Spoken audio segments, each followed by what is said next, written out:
she still can't even stand. She's so wobbly. Sean Whaley is furious. She's upset. But 100%. 100%. Oh, welcome in, everyone, to a brand new edition of Axe Cake Picks, episode 198. Today is Friday, October the 10th, 2025. Kid, it's getting a little colder out here on the East Coast. How are you doing down in the Carolinas? When you say Friday. I'm glad we do the episodes, the day before, just in case for, weight misses or any late pullouts like Muhammad Usman. You saw Walter Walker go off on him? Yeah, I did see that. What did he say? He said, fuck that, I trained so hard for this fight or something along those lines. I thought he was going to get his fourth consecutive heel hook, to be honest with you. Didn't Usman get tested positive for something? I think that's the speculation. Speculation. I'm not confirmed. Yeah, allegedly. Allegedly. But how's the weather down there? All right. It's good. It's getting cold, like you said. Just tuning into a bunch of stuff this weekend. Not as heavy as last weekend. We'll recap that. But LFA 219, just in case you want to watch something else. Yeah. We got a bunch of stuff here. Jerome Boots Ennis. He fights in Philly, tries to save that fucking shit show of a state.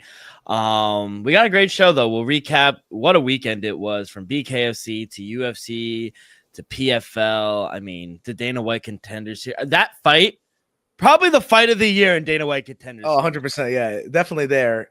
Could Holy maybe challenge in UFC, but it's not UFC. It has its own bracket. Yeah, it has its own thing. You can't. Yeah, you guys go different. And we are back with UFC picks and preview. A little later on in the show, we got UFC Rio. Charles, not Do Bronx anymore. The Predator? The door.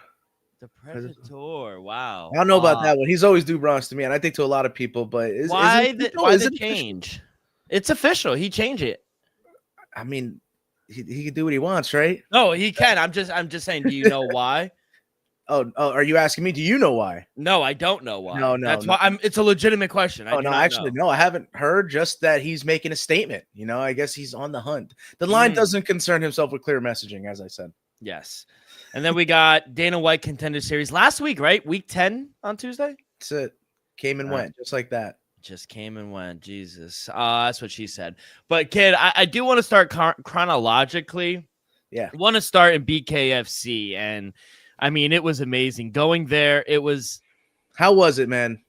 It was amazing. I've been to 4 to 5 UFC events. And it was PFL, and you've done a bunch. I've done boxing. I've done PFL. This was the most violent shit I've ever been to in my life. And it was cool. It wasn't as packed as obviously like a UFC event, but it was loud. The crowd was a little different. I'll say that. The crowd was different, but jam-packed. Everyone in BKFC, Brian Sosha, friend of ours, we both met him. Really great guy. He was so nice to me. Everybody in the PFL was there. Actually, Errol Hawani, he was there. Everyone in the media was great. They were so welcoming, saying, hey, I hope you really enjoyed your time. Come back whenever. We'd love to have.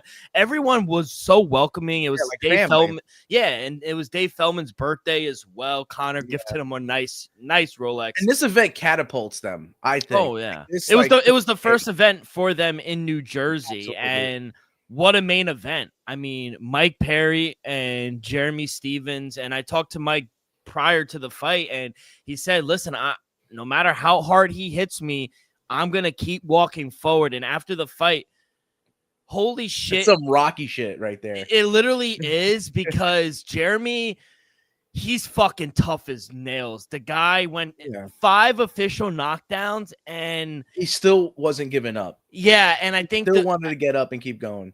I think Gary Copeland. Shout out Gary Copeland. I met him. Great fucking guy. He goes, how you doing? He has the lung. He's good. I like Gary Copeland.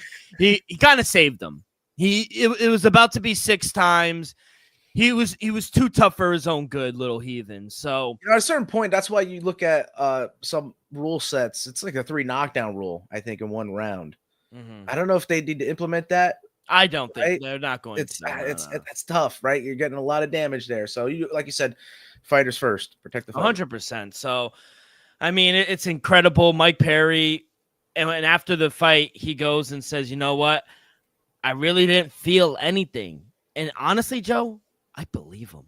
Like, I truly believe that, man, when he says, I don't feel anything, because Jeremy was tagging him, and it's some scary shit when you're hitting a grown man with the hardest punch. You feel like you feel like you connected, right? Like, and the guy continues to walk forward. He walked him down, and 6-0. He gets the TKO in round 5. I predicted round 3, but he wound up getting. I think he proves he's the king of violence. It's just that it exemplifies being able to take that punishment and keep going.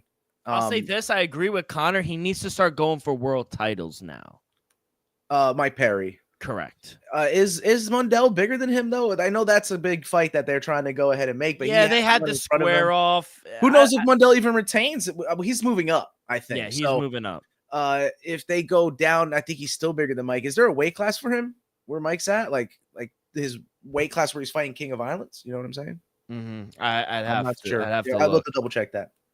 But yeah, I thought the main event was really good. We cashed with Mike Perry and still. So absolutely, and still. And we got a new Queen of Violence. She's rightful. She is like, I don't want to use the G word, but she's up there, Christine Ferreira is legit, and violent, she broke Jessica Borga's nose. Like, and I'm telling you, Joe, I was relatively close. You heard it.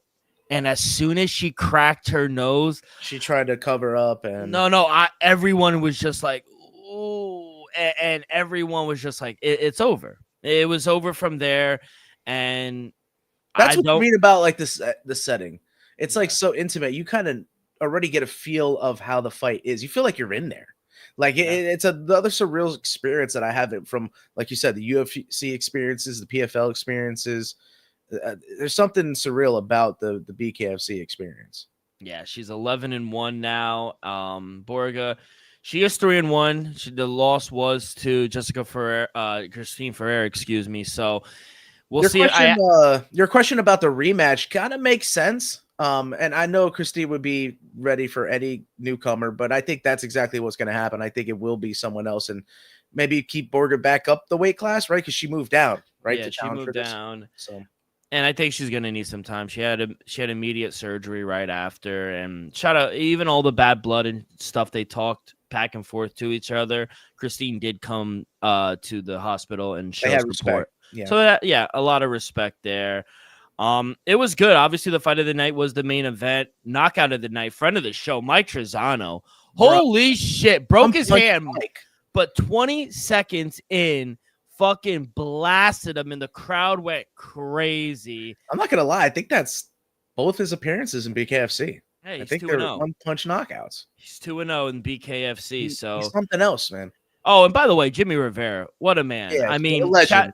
Retiring on a high note like that. Shout out Timmy Manson as well for taking it on short notice, the Montana guy. But he's 3-3 now. But Jimmy Rivera 2-0. Did they know that ahead of time that like they were both gonna like quote unquote retire, like Frankie and Jimmy? Like, did they know that, or like? No. He after the fight, Jimmy said, I didn't tell anyone I was retiring, and he said the only fight, and I was gonna ask him in the post fight press conference, but they were kind of trying to wrap it up, so not a lot of people were able to get questions. But I was gonna ask him, like, you congrats on like a hell of a win, and you said you were. The only fight that would get you out of retirement is Frankie Edgar. Do you eventually see that coming? And I don't know. And I believe him when I say Frankie Edgar is the only fight to get him out of retirement. He's a police officer right around town here. He has a whole family.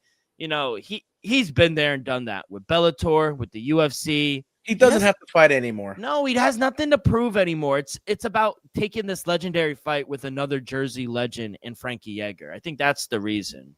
But maybe. Yeah. Hopefully we do see it down the road, but it's understandable after talking to Dave Feldman as to why Jersey didn't let the answer. I like the restrictions. I do. I think keep them safe, like you said. Yeah, fighters first. 100%. But yeah, it was great, man. The whole thing was really good, and I had a really good time. They were really nice to me, and I'll definitely be back. I'll say that. Beautiful, fantastic. All right, and then I had to rush home. And I was only able to see the 3 fights, light, heavyweight, and I guess we'll start we'll start with the main event since it was quick. Yeah, I have to. A minute and 20 seconds, and new Alex Poatan Pereira. Bro, I mean, we went all in and came out empty-handed. Since 2022, first round knockout, Sean Strickland. Round 5 KO, Israel Adesanya. Split decision over Jan Blachowicz. Round 2 knockout, Yuri Prohaska twice. Jamal Hill, first round knockout. 4th round knockout, Khalil Roundtree. And first round knockout, Magomed Ankalaev. He's not done yet. He said he won. Oh, by the way, as humble as this man is, to say, everyone, let's take a moment of silence for John Jones' brother, Arthur. What a class. And everyone legitimately was silent, which you love to see. So shout out for Alex Pereira for doing that. But you know who I blame? Oh, the Rat, Magomed's manager. He's the one tweeting. He's the one getting Alex Pereira all rattled up, and you unwoke a beast. Jeez, and that is why, page, yeah, dude. And you saw him. He did not back up once. He literally went and those elbows, kid. Those 12-6 elbows being legalized have changed the game. Now, he did come out and say, hey, I fought with a broken rib, but it didn't matter. You got starched early, and then you shot for a takedown, and it just, nothing came to it. You saw Alex in a walking boot immediately after. I mean, he probably broke his big foot, they said, his big toe. Yeah, he was sending those leg kicks home, bro, and they were landing, and once they got him switched to orthodox, as we all saw, one of the least expected weapons, in my opinion, from Alex Pereira's arsenal is the overhand right. You know, we always talk about the left, and then you just go in with his traditional kickboxing. But damn, that overhand right landed flush, and just the found ground and pound. Like, he had all control and grappling. Daniel Cormier's statement stands. If you had put this guy in Dagestan for 2 years, Olympic champion, why has no one been able to take this guy down? So he's a freak. That's what it comes down to. It was awesome and kind of shocking to see. Right? We went all in on Magomed Ankalaev and just came out empty-handed. You know, going into this, you looked at the first fight, you could say, oh, Magomed's gonna win this one, but no, that's not what happened. Were you actually surprised though? Because I wasn't. I saw what he's capable of, and maybe as big as a Magomed fan I am, maybe just caught Alex on a bad night. That night, right? Then he also, like I said, he was sick and stuff coming in. So I don't think any fighter, we talked about it, comes into a fight 100%. I think everyone's battling injuries. Look at the other sports that are high contact, physical sports. You know, everyone's battling through injuries. So I think there's a level playing field there. I don't think anyone could make that one excuse, even though it's built in for a loss just to protect the stock of someone. So it was a kind of defining fight. You know, respect what he did for who he's challenging with John Jones. But do we maybe see him stay at light heavyweight? I mean, he's beat the Yuri twice, like you said, a knockout. They're not granting the trilogy against Magomed. I mean, what other fight is there, right? It's other than maybe Aspinall if John Jones doesn't come back. Yeah, that was going to be my question to you. It doesn't seem like Dana White's all that thrilled from him jumping to heavyweight. I'll say this. There's no one for him to fight at lightweight anymore. I know we made the case about Carlos Ulberg or Yuri with the trilogy. Yeah, Ulberg, yeah. I don't want to see a Yuri trilogy. Shout out. We'll talk about that fight in a minute, but I don't want to see that. Carlos Ulberg's a dud. Does he fight Aspinall, the winner of Gan Aspinall? Like, he said he wants John Jones, and at this point in his career, he wants legendary fights. John wants that too. He's on record for saying that. I think the age discrepancy just matches up where they are in their careers. I think we're on the back nine. We got to admit it. Even though they're operating at a super high level, these are some of the greatest fighters of all time. I think seeing maybe John Jones clash with Alex Pereira would be like stuff of legends, right? So maybe we get that wish, but there could be other outcomes.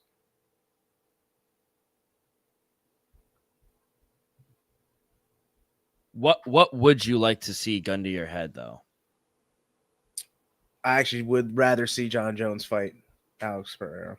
Yeah, I agree. I think that is the fight to make. John wants it. And I think, not legitimate case, I think if Alex Pereira beats John, he's the GOAT. Yeah. He has to be, right? He beat the GOAT. Yeah. There you go. I think that's good for Tom. You know, Tom could get a couple fights in. Let's just hypothetically say he beats Cyril Gane, he beats Volkov.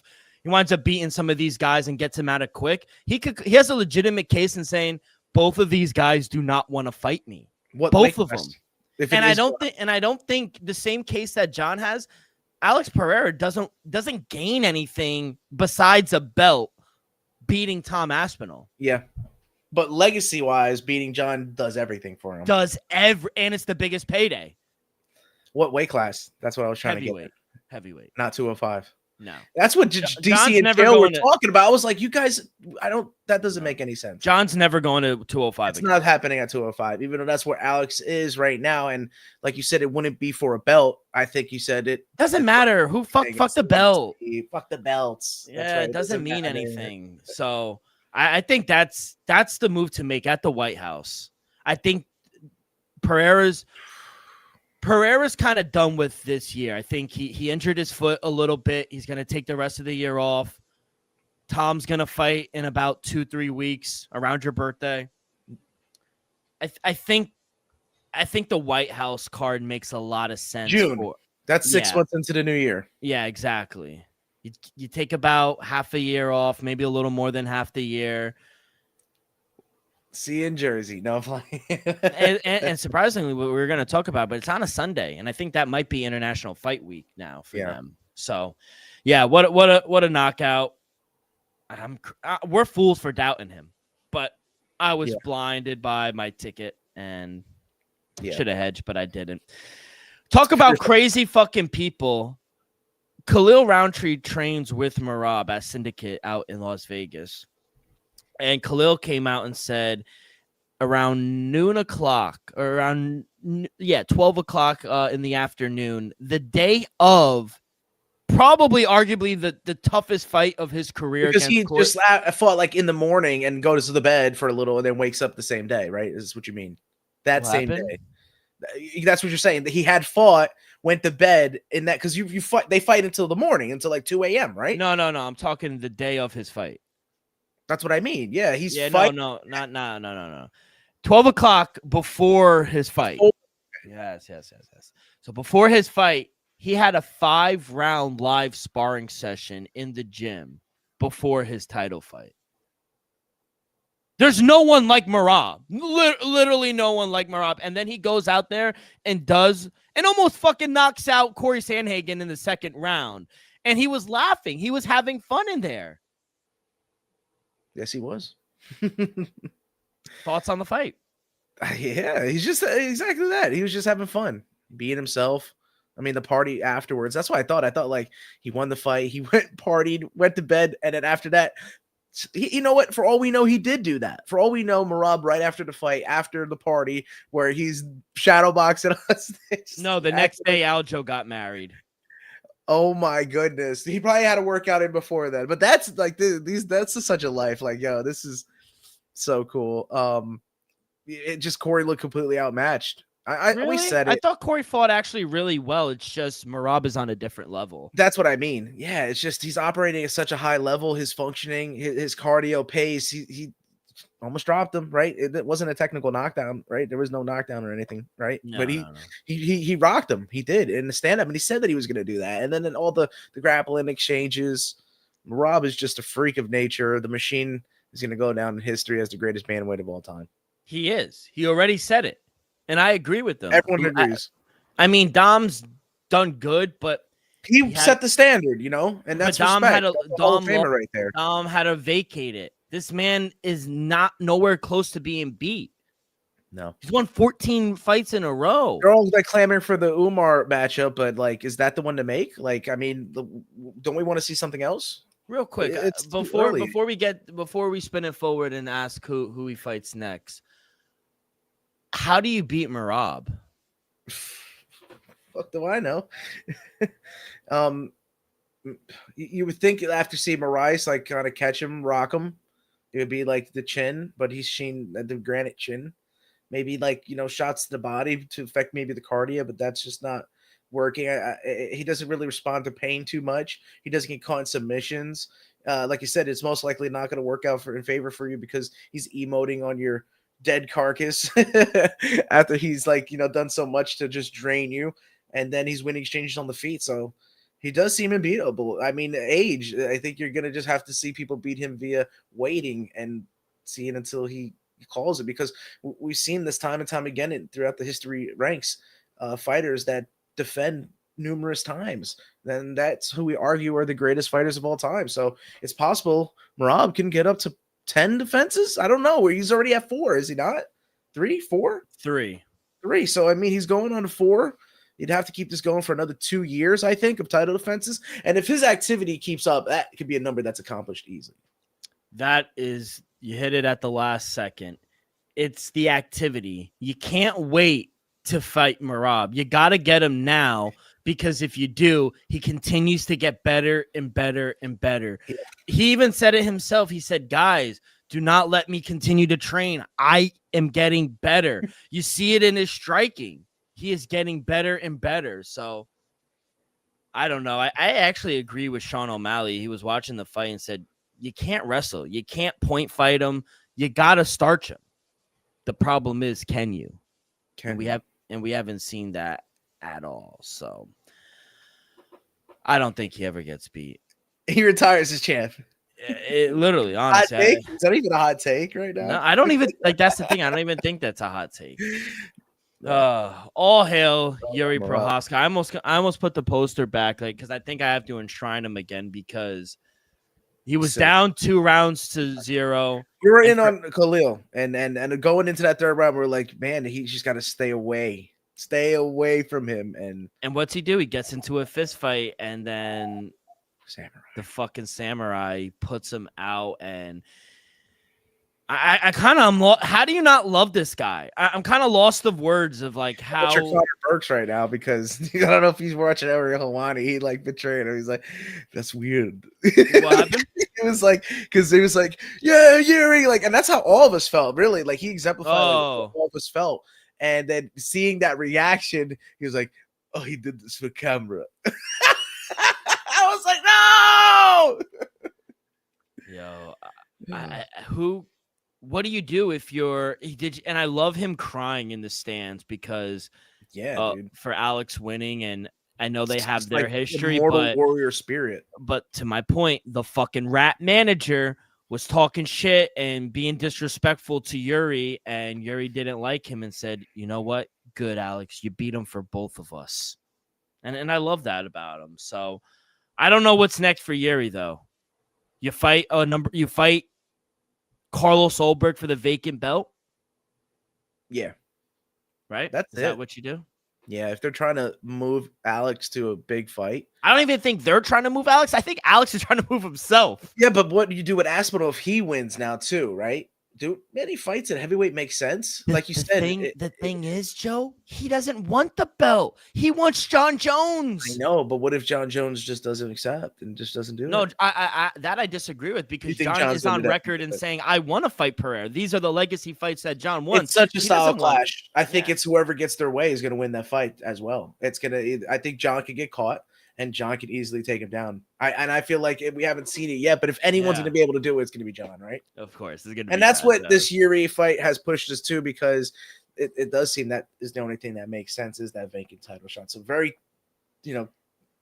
tepid waters right now.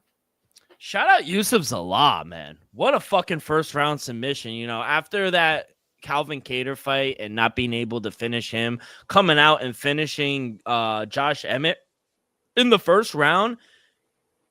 He's 1 fight away, one 2 fight away. He belongs. He definitely belongs. Man, I don't know why. There was just the enticing number to see Josh Emmett that way, but also look at his last 5, deceivingly bad, right? You don't really notice that he's dropped right 4 out of the 5. So I think it was only the knockout to Bryce Mitchell. So Yusuf Zalal belongs. And he's a fighter to back, I think, because look right there, the submission finish. He has the TKO, KO capability, slick on the feet, and he does have the finishing on the ground. So, yeah, he looks like a threat out at 145. Now, I like the call out, and we'll see, because it doesn't seem like, and I thought it would be set, cut, dry, in stone, like Lerone Murphy would get the title shot, but it feels like Diego Lopez is going to get the fight. And my thing is, you call out Lerone Murphy. What happened? That was a sick finish. So, I mean, yeah. You got the spinning elbows, right? The battle of the spinning elbows. Who gets it? I would have given it to Lerone, but it seems like Diego Lopez is going to get it. So you call out Lerone Murphy, who wasn't able to knock out or even finish Josh Emmett. Yusuf Zalal, if you put your name in there, you beat him. You beat an ex-champion like Aljo. You're next. That might seem more likely, right? I don't know. You sure they might not give it to Lerone? I get that Diego has precedent. Like from everything that I've read and heard, it sounds like Volk is going to fight Diego Lopez in December. And they fought already. Did they? Yeah.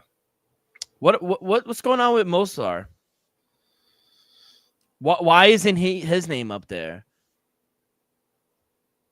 He doesn't deserve anything, I guess. I don't know. Seriously, though. I don't know. Do you not think he deserves? Oh, yeah, he lost a unanimous decision over Volk. You run it back, I guess. I think you give it to Lerone Murphy. Diego Lopez fight Mosbar again? Did that fight ever happen? Because I think it got canceled and it didn't come. So Diego Lopez, Mosbar for the no, title. He did. We saw it live. We saw the first matchup, but that was a Diego Lopez as a rookie on his debut UFC fight. It wasn't at a different weight, but I mean, if you had to make weight, that's crazy. No, but they were never scheduled to fight after that anyway. I think they were, though, no? No. The only fight that was canceled for Diego Lopez was Brian Ortega. Okay. Well, there you go. I think maybe that. If you're questioning what to do with Mosvar, maybe give him Diego Lopez and then have that as the number one contender fight. Because, like you said, it's either Mosvar deserves it now or when, right?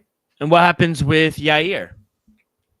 I don't know. And what about Arnold Allen? Yeah, that's what I'm saying. People argue that it's undeserving, but that's why Yair has a win over Arnold Allen, right? So it's like it clears him for a couple fighters, Yair, but it has a lot of question marks for the other ones. So Yair and Diego need to fight.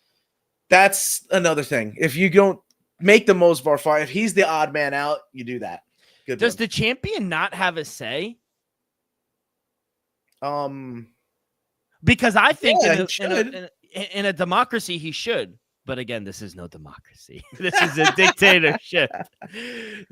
dictatorship. I don't know. This featherweight division 1 through 6 they're all so fucking good.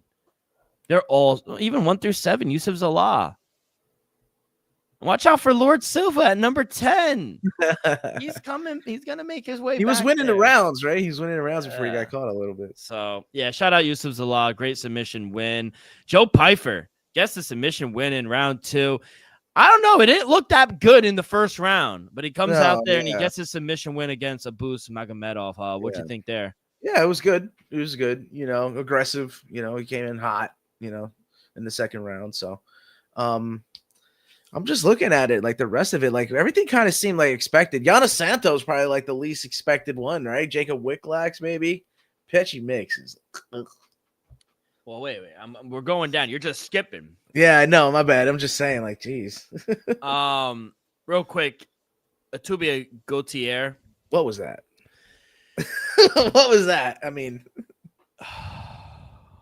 man, I feel bad for Tristan Vines. Respect for him taking that fight and making that money, but like that man, I don't know. That's scary, dude. He's a scary middleweight. It's 100% scary. Patchy Mix, yeah, let's talk about him. I think they're gonna give him. I think they're gonna give him one more. I told you he was live. I got a Polish sense. You do. Plus 245. And honestly, I really didn't even think it was close. I thought it was 30-27, but yeah, split decision, whatever. PFL's not even gonna take him back. Like my thing is like UFC is probably gonna give him one more, and if he loses, that fake report, they were like he's going back to Bellator. He has to trade back to Bellator. They're gonna give him one more. You know who I think is a promotion that's actually seems that one. No, Ryzen. Ryzen would take a chance on Patchy Mix. He's a former champion. I think he would get knocked out in Japan. he doesn't have a lot of options. No, that's what I think. I think he does. Dude, what's going wrong though? Horizon are some serious fighters, bro. But what's going wrong in you're watching the fights? What is Patchy Mix not doing that? Why isn't he winning these fights? It seems like he's getting just outdone at his own game. Like Jacob Wicklax was better at him every step of the way. And then in the first fight, Mario Batista put it on him. We underestimated Mario Batista for quite a while, but he's world class, and that is a guy who I think is next too. Yeah, that was a bad mismatch, I think, for his debut fight, right? Yeah. So I think it's maybe two tough matchups. A guy who's hungry, Jacob Wicklax, who was champion KSW, and that's a premier promotion in Europe. So we don't know the level of Jacob Wicklax per se yet. So it could be just two tough matchups. And like you said, give me Patchy Mix, right? You're going to give him a third matchup. Don't cut ties with him just yet. Let's see if he can win that one, and then you can sign him to another contract. Not to go back to the chief support, but I think if Mario Batista beats Umar, he's next. That's the fight. Match. There you go. That can make sense because Rob wants to fight by December, but that's not going to happen, right? No. So, because Mario fights him in November. And so we'll have that fight, and then that's where they're saying if Umar beats Mario Batista. But Mario Batista's live, man. We just said he is. He's good. We always say this, though. Corey Sandhagen is one of the best fighters in the UFC, especially in the bantamweight division. And no, I'm saying live against Umar. Oh yeah, 100%. Yeah, 100%, but yeah, we're live against Rob. No, that's not always the case. No, not at all. But Shabazian's the truth. He'll also go back down to the. Andre Munoz is a bum, but he keeps coming out, and he's on a hot streak right now, isn't he? It's good for his career. I'm glad for it. Shout out Yana Santos though. She gets the win, unanimous decision, plus 164. The dog winds up cashing in the bantamweight division. So Rami's Mirage is a crazy finish. That one, that inside the distance sneaky dog. He's being underestimated every time, and he's cashing for everybody. Yana Santos moves to the top 5 though in that bantamweight division as well. That's insane. Yikes. Shout out my girl Veronica Hardy. Yeah, I was gonna say you got to talk class 30-27 dominated. I mean, hey, when you marry a stud like Dan Hardy, you wind up doing really well. Your career just turns around. How did you do overall for the UFC that night on Saturday? Oh yeah, man. Did really good. 6-5 overall. Nice. Oh yeah. All right, and then on Friday we didn't get to talk about it because I like how you worked back. Yeah, you worked back. Real quick, shout out Corey Anderson becoming champ. Thought that was really cool. Seeing Corey Anderson, we did cash there, but good call. Sergio Pettis, real quick as well. I had to put that. Oh my God, he stole the. He would have stole the show, but the judge wanted up. Yeah, had made it all about them. I mean, 50-45 is an egregious scorecard. Even 49-46 is egregious. It was embarrassing. It was a super close fight. I accept a 3-2 either way. But the judge should have been a split decision, not a 50-45. No, the judge who had a 50-45 should never be allowed to judge MMA again. Do we have his name? Do we know? His name? Yeah, it's Brian Minner. And if you go on Reddit, he has some very egregious scorecards in the past as well. Bought and paid for. Allegedly. Or allegedly. I don't know. And then the PFL has not come out and said anything. Where's your fucking where's Jonathan the coachman? Where's your spokesperson? They are MIA promotion wise. They haven't come out and said anything. Nothing works. 50-45?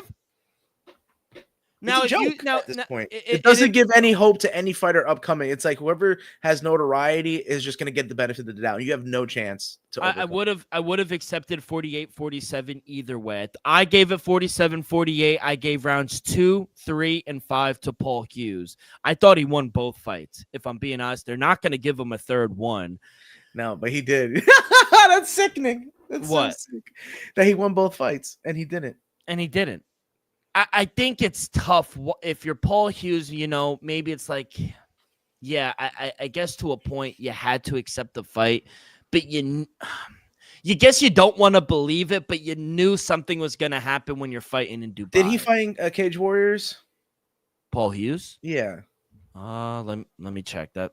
Because I mean, like, I don't know. I'm just saying, like, would he have to go back there before he can go right to the UFC? No, he could go. Looks like he fought in Bellator. No, there's some Cage Warrior fights. So he's coming to the UFC.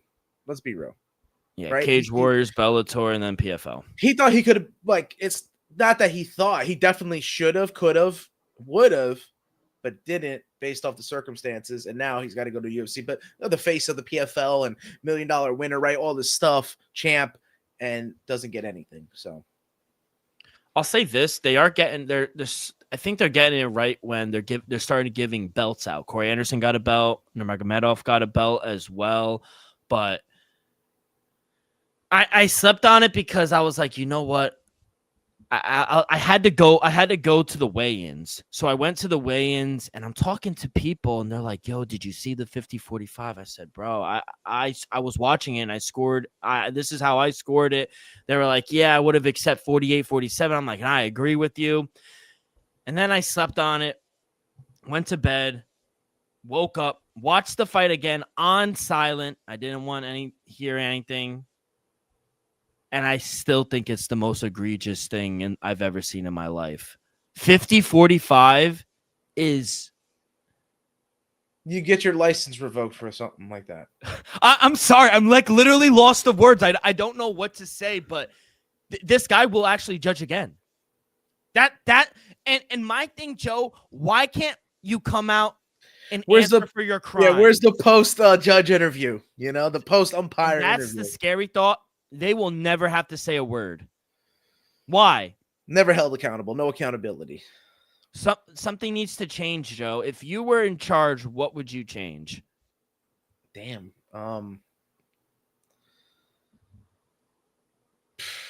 I think getting more fighters involved is probably the best answer.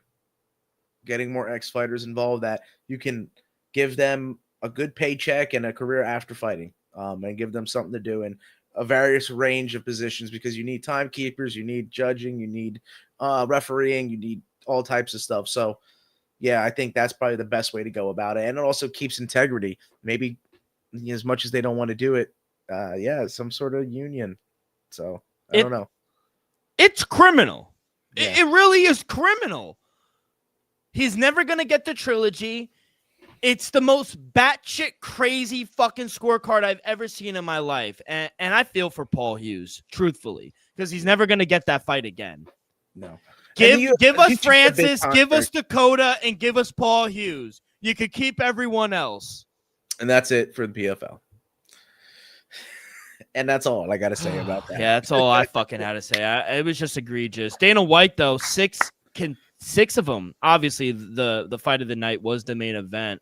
But holy shit, kid. That fight was that was the fight of the year for almost that fucking PFL for Dana White Contender Series. Yeah, what were you thinking real time watching it? Bro, I thought it was a fun Dana White Contender. We had two. I think this is the second best one. I do think might have been week 7. I think week 7 was the best one of the year, and then week 9 comes in at second. So yeah, we got to see Chanko. We got to see a couple of finishes. Even though Rodriguez was nice. So that fight that they had between the two of them, both getting contracts, deserves it, because I think they'll put on exciting fights when they reach the rings. Yeah, 100%. You mentioned Imanol Rodriguez, Luis Felipe Diaz, Luke Fernandez, all big wins as well. First right hand for Luke Fernandez. Boom. Boom, done. 15 CFFC, seconds. Man, Cage Fighting Fury Championship. That's a legit organization from New Jersey. What was your record this week? Totals 2-3. I missed I missed another total, so only 2, and I think 2 years, man. So it was bound to happen, and that's all right. We live and die by it. After Tuesday, so next week when we have our show, will we have a full season record? Oh, I already keeping tabs on everything. I got my whole year to date up to date. I love it. All right, kid.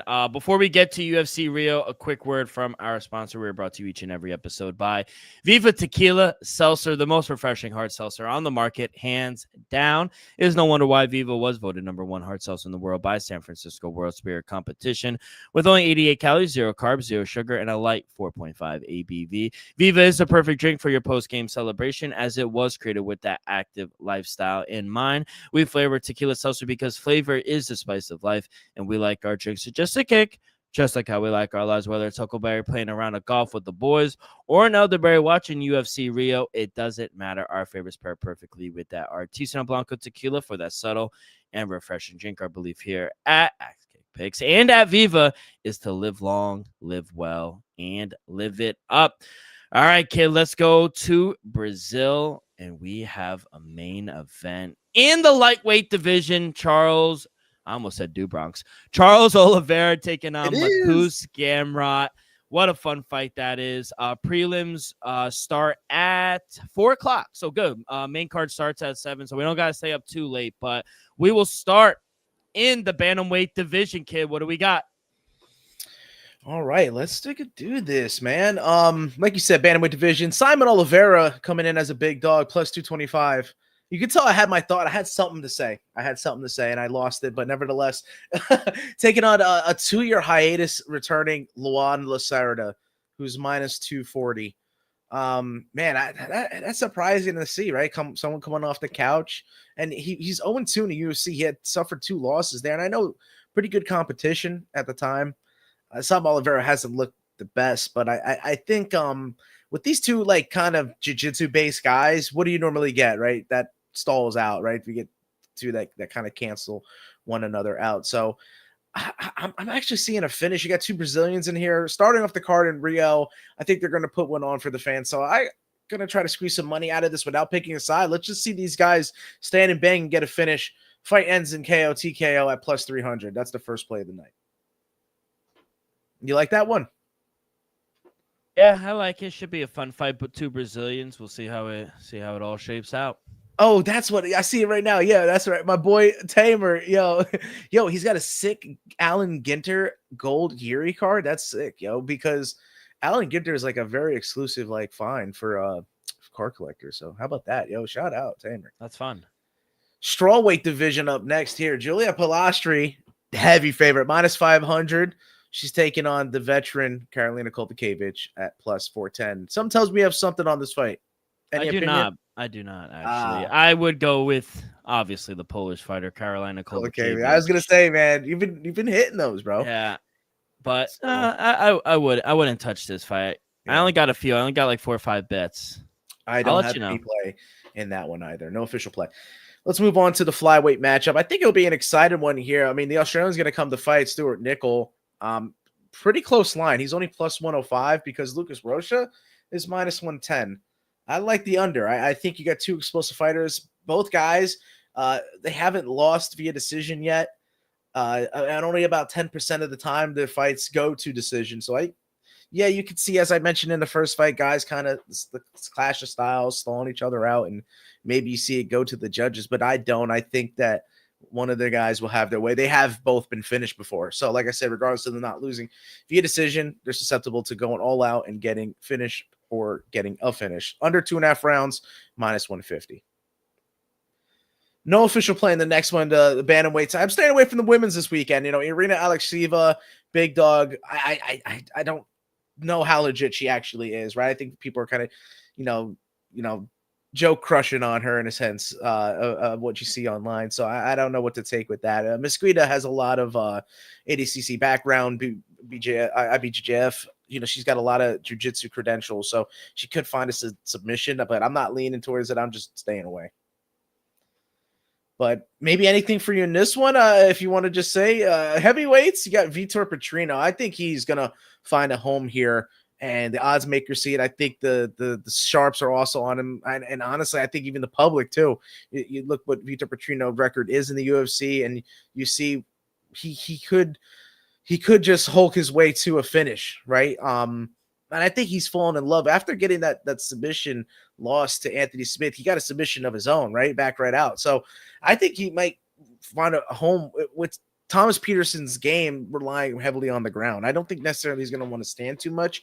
So I think it's one way or another, this is going to hit the mat. And I feel like Petrino could find a submission. So yeah, let's get this almost $3 favorite turn all the way around for you guys. Via submission for Vitor Petrino right now is almost plus 800. I'm seeing that plus 795. I mean, these are exorbitant odds for something that could absolutely be live. And that's what I'm going to take. Yeah, I'm actually going to go the other way. Give me Thomas Peterson plus 260. Train. Choo-choo. Anything could happen here at heavyweight division, and a Yeah. fight with a lot of muscle mass, power being thrown in. You mentioned it. I just think Thomas Peterson is way better than Vito Petrino on the ground. Plus, I feel like he could throw on the feet as well. He could catch him. Yeah, it wouldn't be surprised if Peterson would be able to put out Vitor Petrino. So, yeah, give me the dog plus 260. Give me Thomas Peterson. All right, respect there, my man. Let's go into the immediate lightest weight class in the UFC. From the heavyweights to the flyweights, we had Rafael Filho, minus 110, taking on Clayton Carper at plus 100. I think it's a little like closer to a pick'em, right? I think it's back and forth. You could find Filio as a dog, and you could find Carpenter as a favorite. But I found Carpenter at that even money, and that's what I'm going to take. I like Clayton Carpenter here, spoiling one of the Brazilians. Filio is a legitimate fighter. He is really good, but I think Clayton Carper is also as well. 29 years of age, coming off that tough loss, but I think he gets back on track here. So I'm going to go with the young guy here, Clayton Carpenter, on enemy territory. Yeah, he's minus 118 right now, so he is the short favorite. Right on. I like the hometown guy in this next Brazilian United States of America fight. It's USA fight. You got a couple of these USA guys taking on the Brazilian guys. So featherweight matchup, Lucas Almeida, plus 140 is taking on Michael Aswell, minus 140. I don't know if you could back Michael Aswell. I think he has some finishes in his career. So he seems to be competent on the feet, good combinations and all. And I guess you could see Almeida getting caught, right? He has before. But he could finish him as well. So I'm going to go with the hometown, getting back on track. I don't think we're going to get too many of these upsets, right? So let's go with the dog at the home turf, plus 140. Featherweight matchup next. Ricardo Ramos is minus 180, and he's taking on Khan Offley at plus 175. Another guy in Khan Offley who's had a rough start to his UFC career, but I think as well, tough fights, like very stylistically against what he is. And I don't know. I think Ricardo Ramos brings it. So this could go into what Khan Offley wants. And you could see a finish from either side. I don't know how comfortable I am backing Ramos historically. So I think I'm going to stay away from siding with him and just play the unders. Let's see a finish. Under 2.5 rounds is plus 130. This is the start of the main card, too, by the way, at 7 p.m. I'm going to take Ricardo Ramos here. I just don't think the UFC is really doing Kanolov any favors here. He's 2-0 in the UFC from Turkey, and now taking on Ricardo Ramos, who bigger. He has a 6-inch reach advantage, and he's younger than Kanolov as well. But most importantly, Ramos is just so fast. He's a dangerous striker, and I think he has strong grappling as well. And he's a good submission whiz as well. So minus 175, I think, is a very fair price. A good parlay piece. I like Ricardo Ramos here. That's funny. I'm going to back you with that. I'll go with it. If I'm going to take under 2.5 rounds, I might as well squeeze the favorite down. He's in his own backyard. He's fighting an 0-2 UFC fighter. Yeah, Ricardo Ramos inside the distance is what, like probably like plus 130 or plus 130, something like that. So I'll take a look right now. I'll take it. I think it's going to match up with the under. So it's pretty much even odds there. Ramos inside the. Yeah, go ahead. Plus 210. 215. I was just thinking, I was like, maybe it's even more. So let's go to another heavyweight matchup. The heavyweights are on display in Brazil. Jonathan Diniz is minus 125, and he's taking on Mario Pinto at plus 125. Man, if after that first performance, have you seen enough to go back Mario Pinto? I don't know. I know Jonathan Diniz. I've made money backing him. He has that Glory and K1 kickboxing background. He's going to be well versed on the feet. And I think he's showcased some grappling as of late. So he's slight favorite. I think I'll just take him on the money line because it seemingly he's evolving as a fighter. Let's see if he doesn't get caught. Mario Pinto does seem to have some serious power. Yeah, give me Jonathan Diniz as well, minus 125. I see minus 130. Money is coming in on him. Unless Mario Pinto can take Jonathan Diniz down immediately and either submit him or hold him down for 3 rounds, I just feel like it's hard to see him beat Jonathan in a striking battle. And Diaz, I think he's a better striker. He's fought higher level competition as well. And I wouldn't be surprised if, his opponent, Mario Pinto, kind of tires out a little bit and tries to take him down. But I think Jonathan, I think he could defend these takedowns early and keep the fight standing. So he has 3 wins in the UFC. I think he gets his 4th. Give me Jonathan to win at minus 125. On the same side there, what's the worst that could happen?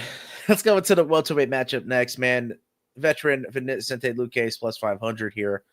He's taking on a weight class debuting Joel Alvarez. El Fenomeno, I think at minus 525 is legitimate, and I think you know, I think he's still going to be good at 170, right? Like you're saying, future champ, is he doing this fight just to fight Vicente Luque and going back down to 155? Is that what you think, or is that Joel Alvarez could do anything he wants? He's looking to be ranked pound for pound. Yes. I like it. I think it's no doubt in my mind that Alvarez is going to get the knockout here. I think, you know, crazy submission arsenal that he has, but I think Luque's chin looks susceptible. It's not at a heavier weight class. You know, Luque still got to cut the weight. Alvarez is up a weight class. All the power is going to be there. Let's go Alvarez via KO TKO at plus 190. I've seen as early as I got it.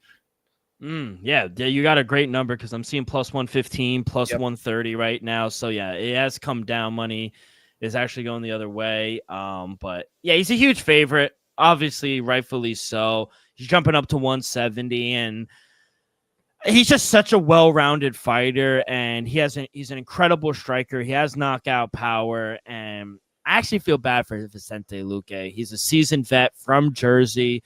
Should be a fun fight for as long as it lasts, because I don't think it's going to last long. Luque is probably going to try to take Joel down, and I just don't see him finding much success.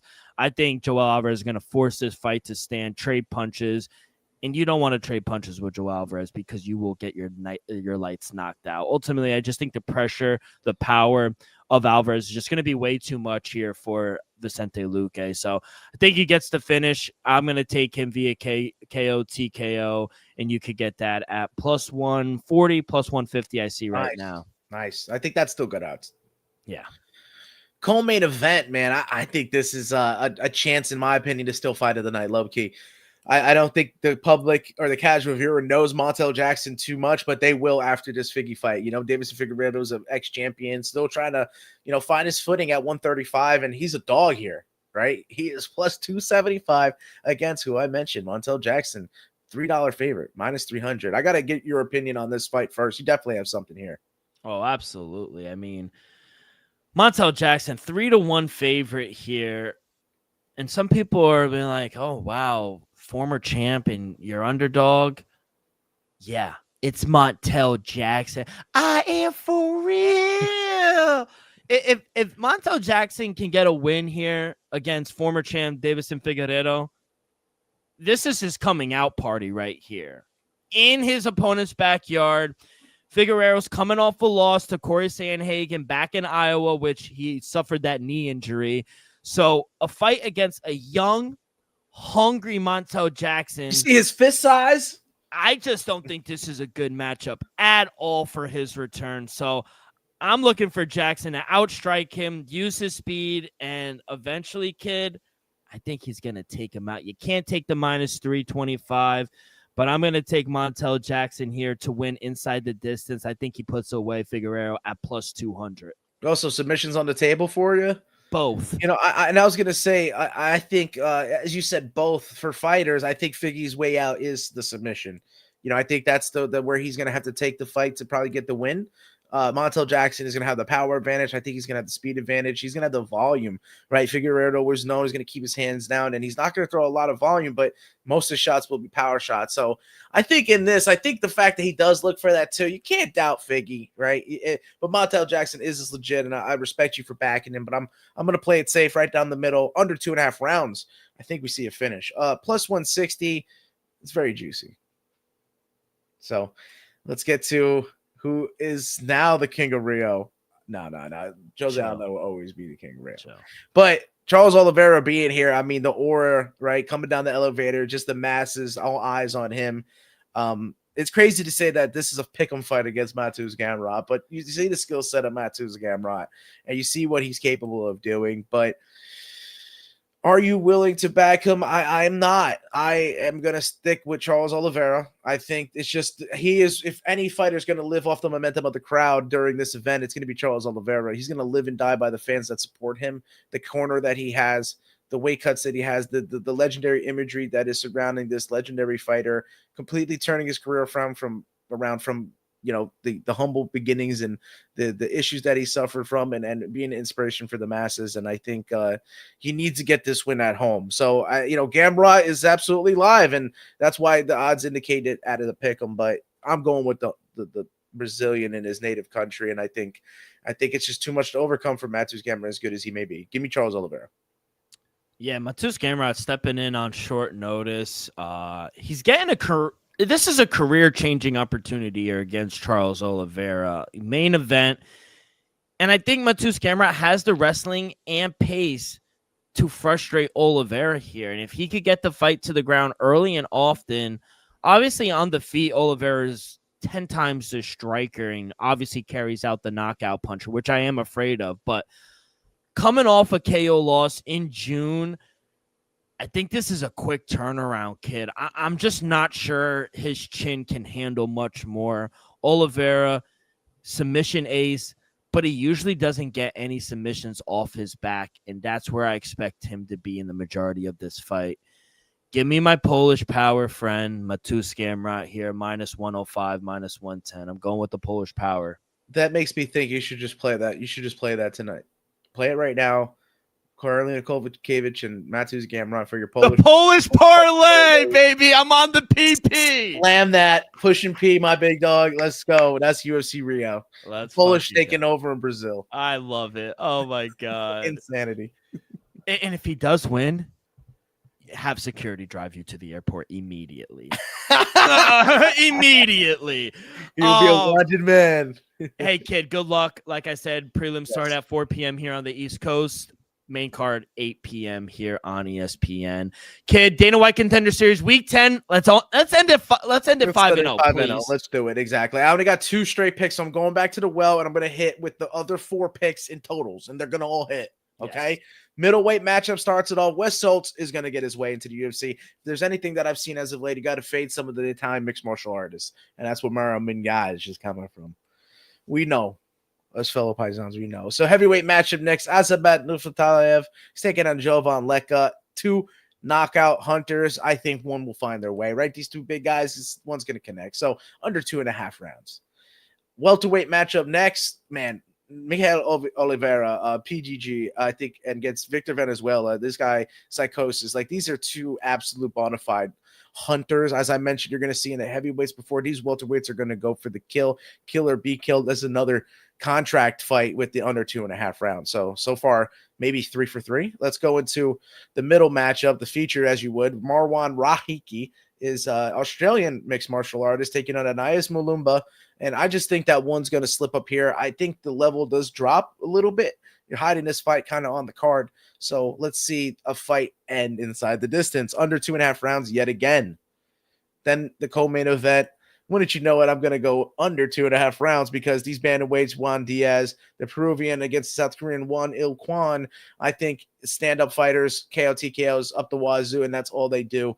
I think you're going to get another contract out of a finish fight under 2.5 rounds, and then you got to take Freddie Vidal in that main event. I think you can't back, Levi Rodriguez in that one. So that's my Week 10 to end off Dana White Contender Series 2025, and I'll get you my year-to-date. And I'm also keeping track of my record for the entirety of AKP. And Joe will also tweet out either Tuesday morning or Tuesday afternoon before the fights. He will tweet out his picks with plays because I don't think odds are up just yet. But kid, let's end it off in Philadelphia, the city. I was gonna say a city brotherly love. No, it's the city of fucking tears, and I love it. I love it. Fuck them all. I've been hate watching this whole postseason. You've been loving it. Yankees gone. Oh my God, I'm smiling from ear to ear. Jackson Dart fucking looking like Broadway Joe out there. And then you, I don't think Broadway Joe's ever looked like that. and then you look like fuck it, and then a play at the plate where you have JT pointing to first. Honestly, people are like, you gotta feel for the kid. I was laughing. I couldn't give a fuck. You're evil. So his first mistake was being named Ryan. Exactly. And Drew, my pick, Jerome Booth, and his first round loss. Because you're just saying flat on their face. All Philly sports are dead. Even the Flyers died Thursday night. No, we got our ass kicked. Let's be real. But Philly, the Flyers did lose to the defending. They all suck. Yo, I'm with you. Wait, real quick. Shout out the Philadelphia Union, the soccer team. They did win. They got something. There's life there, and that's what I mean. If anyone's gonna be willing to get Philadelphia back on the map, it's Jerome Boots, and I think he's gonna get the job done within. Let's be real, round 7 through 9. He's got guys retiring around round 5, round 6. So if we get him past that point, I think Usma Lima is going to be susceptible to a finish inside there. So yeah, plus 265. Let's cash it home for 10 seconds left. Kid, I would never root for any of your plays to not hit, but that one I do not hope. But kid, that's going to do it. Any big plans? Anything you're doing this weekend or playoff baseball? When I'm watching that. Sports Equinox, kid. We got hockey back, baseball, we got football, college football. What a slate for college football this week. College basketball's coming up.